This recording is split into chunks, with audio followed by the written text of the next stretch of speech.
Yo, what's good, YouTube? This your boy AD, and thank you for tapping into another episode of the Just Another Sports Fan Podcast.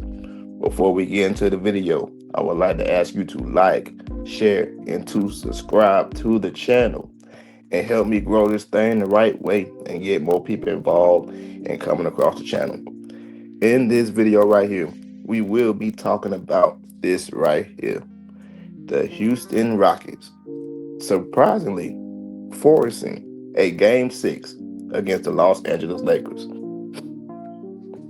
Now, what I've liked most about what I've seen so far these past two games for the Rockets is the resilience. This is a very, in terms of playoff experience, a young team. But they've been able to hold their own. And last night, they went on the road in a do-or-die closeout game against LeBron and the Lakers and win the game 99-93. Young Jabari Smith led them in scoring with 22, followed by Tariq Eason. That's crazy, by the way. He had 18. Sengun had 14. Amen Thompson had 15. And Reed Shepard rounded them out with 12 points. That is a lot of contribution from your young core. And that's good to see, especially without that leader of their so-called KD just sitting on the bench in his West Coast fake-ass Friday clothes and shit. They out here having to fend for themselves, fighting for their life while he just sitting on the bench and shit. I'm sick of that, nigga. I got some. I'm telling you, I got some for him. On the Lakers side of things, LeBron led the way with 25, but he just waited too long to get started. Followed by DeAndre Ayton, who has had a couple back-to-back consecutive good games. He had 18 points and 17 rebounds last night. Austin Reeves in his return had 22, but was very inefficient, going 4 for 16. Also contributing is Rui Hachimura with 12 and Marcus Smart with 11 points. And Luke Kennard, the star of the first two games of the Lakers, had 1 point in 31 minutes,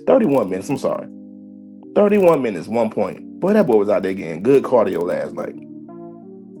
1 point, and you supposed to be the shooter, and everybody thought he had an upgrade when they traded Gabe Vincent, and I agree, because Gabe Vincent was trash. He's still trash over there in Atlanta. He's sorry as hell. So they did come up getting off of him.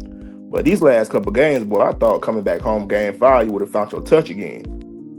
But you was terrible last night. This is the worst game of the series for you. And you had some terrible stinkers in Houston. So I don't know what they got to do, but they got to get Luke Kennard back into the fold to help this team before they fuck around and blow this 3-0 lead. But let's get into it. The Rockets young core, man. Look at the screen right here. The Rockets young core. Look at the production they did last night. This is excellent to see. Excellent to see. Because you're trying to figure out, is this who you want to build your organization around? Do you still believe in Sengun? Do you still believe in Thompson? I believe Thompson. I think he's going to be a star. Reed Shepard. Can you really believe in Reed Shepard to show up when it's time to show up? Tariq Eason. I don't think Tariq Eason is that good, but he had a good game last night. Jabari Smith Jr. He's inconsistent, but he got a chance because of the size and his shooting ability, plus the athleticism. He could be some in this league. But all of them came last night and showed up on the road, by the way, after getting down early. Because they were down by a good 7 points in that first quarter. And, starting a game for a young team and you get down on the road real quick, that could go either way. But they held together, got the lead by the second quarter, and pretty much extended it and just had to ride it out to the end. Now, it got dicey towards the end of that game. And you kind of seen the experience or lack thereof start to show a little bit. But they got it together. And they was able to, grind out a gritty win on the road. Now, panic time in LA? I believe it is. Like, you was up 3-0. This is a young team. And y'all have yet in the games 4 and 5 to play with the requisite energy you need to take a team like that out.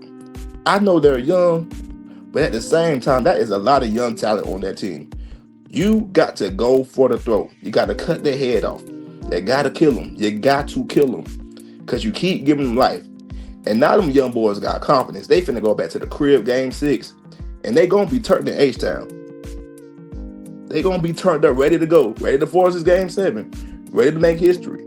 Because no team in the history of the NBA has ever came down back from an 0-3 deficit in any series. And right now, the way y'all playing and the way y'all roster is constructed with the injuries and shit y'all got, y'all could be the very first team, LA, to have this happen to y'all. Bron can only do so much. That old nigga can only do so much. And speaking of that, youth and experience, which one will win out? Because I think LeBron should be able to, with this IQ and just the longevity in the game, be able to find a way to hold this series lead and get these boys at the first round. But at the same time, I gotta admit, these past couple games, this nigga right here on your screen look 41. He ain't getting them. Like, did y'all see? Did y'all catch the little lob attempt he had in the first quarter last night when he tried to jump up and one-hand that motherfucker? And he barely got the ball over the rim. It bounced in, but it barely went in.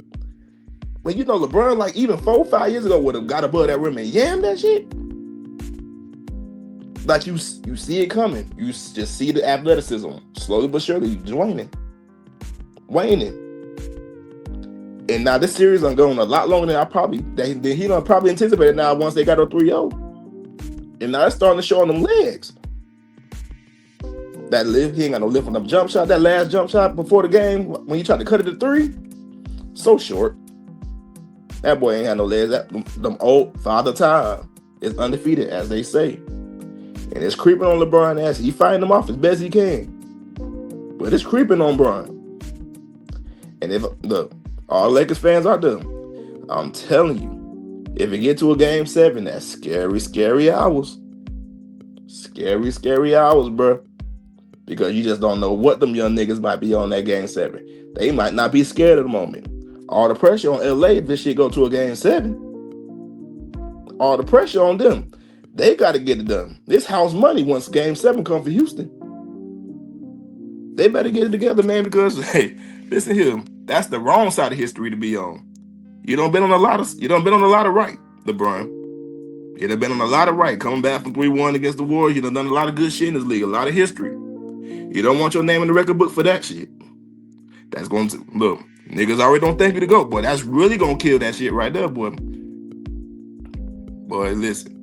And the last thing I want to talk about from this game, Austin Reeves. Now, like I said, he had 22 points last night, but he went 4 for 16, wildly inefficient. But that's to be expected. You know, he's been out for a month, the oblique, you know, so he's still trying to get his win. You know, first game back in the middle of the playoffs too. That's high intensity basketball. That's just not coming in just back from the regular season game 63 against the damn Nets, where you playing a high quality team in the middle of the playoffs and they really fighting for something right now. Man, you got to be on that type of time. And the first game back, 22 points is that's a good amount, but just the way you had to get there, it wasn't going, and it seemed like it took other Lakers out of their rhythm. Speaking of Luke Kennard only having one motherfucking point, and Marcus Smart looking crazy out. He have some of them. Marcus Smart, boy, you love him and you hate him at the same time, but he just be doing some wild stuff out there. Jake LaRavia, he's still in money at this point, wasting minutes. Jackson Hayes last night, oh my God, 0 points, 1 rebound, 1 assist, unplayable. The nigga should have, JJ Redick at this point, the way this box score looking, nigga, you should have played Bronny. I mean, if Luke Kennard only gonna give you 1 point, and Jake LaRavia only gonna give you 2, nigga, Bronny can do that shit and play better defense than both of them. I'm just saying. But Austin Reeves, I do expect him in the next game to be better. I feel like that was a game of rest for him. A little resting. Still trying to figure out what he can do and can't do with this oblique. And you don't want to strain too much to the point where he re-aggravated or injured again. He ain't going to be worth shit to them. So I get it. but he better step it up. You know, because he up for a contract this year too, and he want max money. He better play and show and help the Lakers got the series to get the money he feel like he want. He want to be a $200 million player. It's time to show you a $200 million player. Nigga, go help LeBron get out this series, but I'm telling you, it's gonna get nasty if you don't. It's gonna get real bad if you don't. Man, but you know, in closing, Game 6, I don't know what to expect.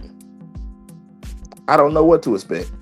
Because even though the Rockets been playing well, I've seen the Rockets this year, and that offense comes and goes. They have a stretch of good basketball, and that offense goes away.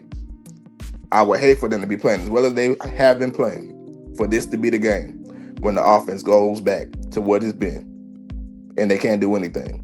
And it's just so happened that this is the Lakers team that ain't bullshit no more, and ready to get about this series. They come to play Friday night. So with that being said, I got the Lakers in 6. I think they go to Houston Friday night and they get it done. So with that being said, that's the end of this video. Please like, share, comment, and subscribe. Let everybody know where you're hearing this good basketball talk from. And I will see y'all in the next video. Peace out.